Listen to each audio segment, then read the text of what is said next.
Doctor Abrar Hussain Malik DCIRMNCH Chakwal से। आज हम आए हैं विज़िट के लिए श्री कटास राज टेम्पल, जो कि चौहा सैदन शाह का और पूरे पाकिस्तान का एक बहुत अच्छा रिजॉर्ट भी है और एक अच्छा पिकनिक स्पॉट भी है फॉर द फॉरनर्स और specially for the Indians and Hindus and Sikhs. तो हम अली साहब से ये कहेंगे, जो कि यहाँ पे ये सुपरवाइज़र भी हैं, तो ये इसकी पूरी हिस्टोरिक बैकग्राउंड भी बताएंगे आपको कि इसकी क्या इंपॉर्टेंस है हिंदूज़ के नज़दीक, सिख के नज़दीक, वो सारा आप अली साहब आप बताएं कि क्या इसकी स्टोरी है, पूरा हिस्टोरिक बैकग्राउंड में क्या किया है। लफ्ज़ जो है कटास जो बिगड़ा हुआ है, ओरिजिनल और एग्जैक्ट फॉर्म इसकी है कटकशा, काफ पे काफ शीन अली। संस्कृत ज़बान का लफ्ज़ है, इसके उर्दू में लघवी मानी रोती हुई आँख या आंसुओं वाली जीभ।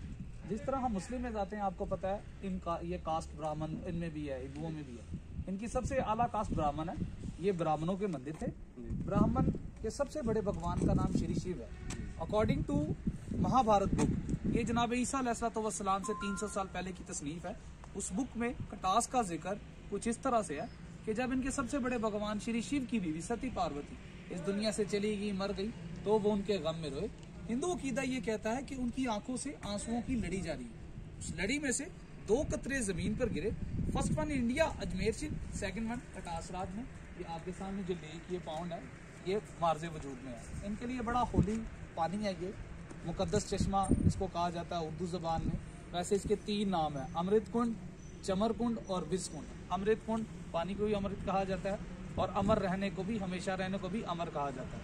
अमर वहीं से अमर कुंड यानी हमेशा रहने वाला पानी, चमर कुंड मिरिकल वाटर, और विष कुंड जहरीला पानी। इसके अंदर 2 दफा जो साल में यात्री यहाँ पर आते हैं, एक फेस्टिवल हेल्ड होता है पाकिस्तान में, ऑर्गेनाइज करवाता है पाकिस्तान, वो है शिवरात्रि। शिवरात्रि पे वो यहाँ पर आते हैं, आकर यहाँ पर अपना होली बात इसके अंदर लेते हैं, जिसको वो स्नान के नाम से कॉल करते हैं। स्नान लेने के बाद ये जो सामने आपके 12 दरी है, 12 दरी में बैठकर अपनी मुकद्दस किताब गीता पढ़ी जाती है, और फिर मेन एक्टिव पोर्शन जो शिव महाराज का मंदिर है, वहाँ जाकर वो माथा टेका जाता है और बाकी अपनी रसूमात अदा की जाती है।